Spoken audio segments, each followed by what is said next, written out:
हो समझ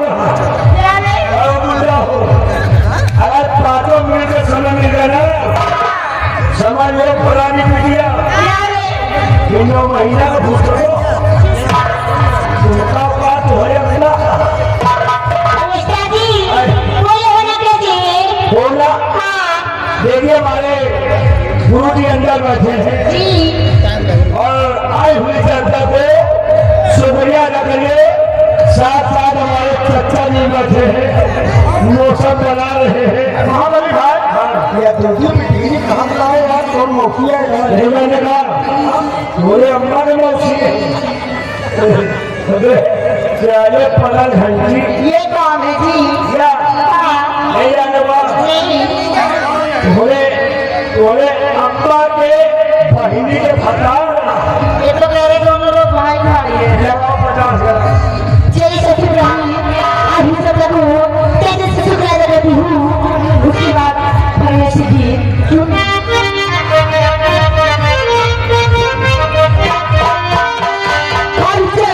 जवानी बोला मुझे लाया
लेके चले गए। अच्छा जी दवा दे के चले गए।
तुम्हारे लिए शानदार 51 रुपए का इनाम है। शुक्रिया पहला इनाम बोल रहा हूँ। अच्छा पैसा तो मिलते करी साथ साथ एक बनासी पान लगाइए गाना पूरा होना चाहिए जो चल रहा है। श्याम किया तुमने ऐसी